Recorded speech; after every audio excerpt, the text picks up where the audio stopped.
Ich höre so oft von euch, dass die Deutschen viel zu schnell sprechen. Das Gefühl kenne ich noch.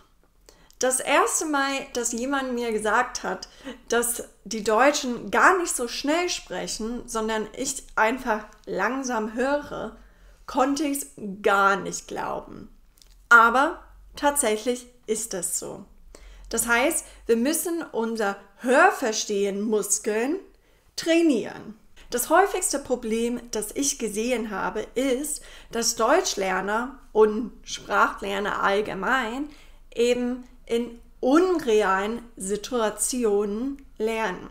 Am Anfang ist das normal, aber das muss uns bewusst sein. Die Fremdsprachenlehrer sprechen immer ein bisschen anders als die Leute auf der Straße. Sogar jetzt spreche ich ein bisschen langsamer und deutlicher, als ich das mit meinen Freunden machen würde. Oft versuchen Lerner dagegen zu wirken, indem sie YouTube-Videos oder Netflix schauen. Aber dann fast immer mit Untertiteln. Die Leute auf der Straße haben aber gar keine Untertitel. Wenn ich eine neue Sprache lerne, fange ich natürlich auch mit Lernmaterialien, Sprachunterricht oder mit Untertiteln an. Das ist doch ganz normal. Aber irgendwann muss man natürliches Sprechen anhören und verarbeiten, ohne es gleichzeitig zu lesen. Aber was genau macht authentisches Deutsch so viel schwieriger?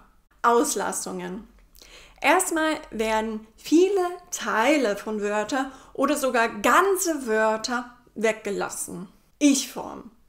In der Ich-Form haben viele Verben ein E am Ende, wie habe, lerne und mache.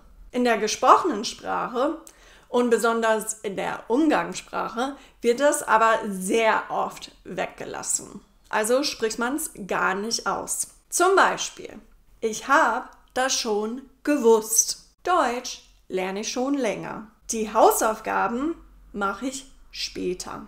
Unbestimmte Artikel. Die unbestimmten Artikel fangen oft mit ei an. Eine, einen, einem, einer und so weiter. Und dieses ei wird eben auch oft weggelassen. Zum Beispiel, ich habe eine Katze. Er hat einen Hund. Ja, ich lerne mit einem Buch. Es. Das Wort es wird oft nur als es, also s, ausgesprochen. Das kennst du vielleicht schon von wie geht es dir? Wie geht's dir? In der Umgangssprache sagen wir fast nur wie geht's dir? Aber das kommt auch in anderen Sätzen vor.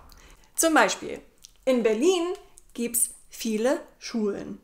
Sie hat's schon gesehen. Wir können es leider nicht so machen. Das. Das Wort das wird oft komplett weggelassen. Das darf man aber nur machen, wenn das Einzige ist, was vor dem Verb kommt. Zum Beispiel, das habe ich gestern gehört. Habe ich gestern gehört. Oder ja, haben wir schon gelesen. Oder nö, gibt's bei uns nicht. Oder weiß ich nicht. Keine Pausen. In der gesprochenen Sprache sprechen wir oft so, dass wir keine Pause zwischen den meisten Wörtern machen. Das führt dazu, dass du vielleicht Schwierigkeiten damit hast, zu erkennen, wann ein Wort anfängt und wo das Wort aufhört. Wenn zwei Wörter sehr oft zusammen vorkommen, kann es sogar sein, dass eine neue, fast gemischte Version daraus entsteht. Zum Beispiel, das kannst du machen. Das kannst du machen. Das kannst du machen. Hörst du den Unterschied? Statt kannst du sagen wir kannst du. Ähnlich ist es beim nächsten Beispiel.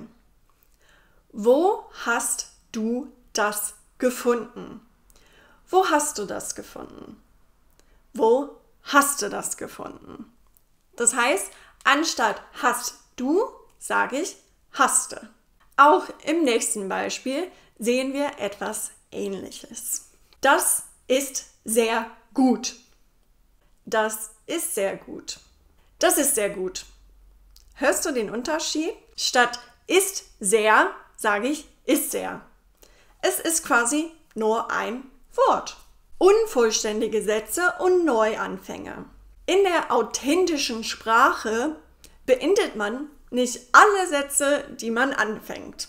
In der Muttersprache fällt das dir wahrscheinlich nicht so sehr auf. Man sagt oft sowas wie gestern habe ich, ich habe mich gestern mit Anna getroffen. Das ist ganz normal und irgendwann wirst du das auch im Deutschen nicht mehr merken, aber am Anfang kann das sehr schwierig sein. Man denkt, man hätte das Verb verpasst, aber vielleicht wurde gar kein Verb gesagt. Modalpartikel und Füllwörter. Modalpartikel können Gefühle oder Meinungen mitten im Satz ausdrücken. So unterscheiden sich die folgenden Sätze. Ich habe das halt schon gemacht. Ich habe das ja schon gemacht. Ich habe das aber schon gemacht. Ich habe das doch schon gemacht. Diese kleinen Wörter sind Modalpartikel. Wie sie genau funktionieren und wie man sie anwenden kann, ist vielleicht ein Thema für ein ganzes Video. Schreib mir einen Kommentar, wenn so ein Video dich interessieren würde. Und vergiss nicht, mich zu abonnieren, sodass du keine Videos verpasst. Andere kleine Wörter oder sogar Geräusche können auch in der gesprochenen Sprache vorkommen. Das sind Füllwörter wie ja genau, also und so weiter. Diese Wörter haben eine kleinere Wirkung auf die Bedeutung des Satzes. Das heißt, man muss lernen oder zumindest üben, sie gar nicht zu hören oder zu verarbeiten. Andere Wörter. In der Umgangssprache spricht man nicht nur Wörter anders aus, sondern manchmal nutzt man komplett andere Wörter. Statt Nein und Ja haben wir auch Nee, Nö, Jep, Jap, Ja, Yes. Statt schauen sagt man eher gucken. Statt bekommen sagt man öfter kriegen. Statt verstehen sagt man oft kapieren oder checken. Ich könnte natürlich weiter Wörter auflisten, aber die Umgangssprache ist oft regional und altersabhängig. Deswegen würde ich dir empfehlen, solche Wörter im Kontext zu lernen, sodass du eben die richtigen Wörter für dich lernst. Übung. Jetzt werde ich ein paar Sätze ganz normal sagen. Genau wie ich es mit meinen Freunden sagen würde. Du solltest dann genau hinhören und versuchen zu verstehen, was ich sage. Schreibe die Sätze gerne in die Kommentare, sodass ich sehen kann, wie viel du verstanden hast. Los geht's! Heute haben wir so viele Hausaufgaben. Besonders die eine Aufgabe ist sehr schwierig. Ich wollte die Aufgaben bei einer Freundin machen, weil sie halt alles checkt. Ich habe ihr dann halt geschrieben, aber sie wollte nicht. Na gut, dann mache ich es halt später. Ja, genau.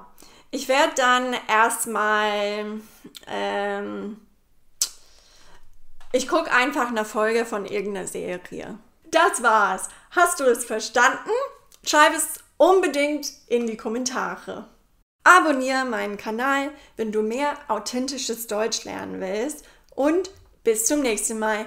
Tschüss!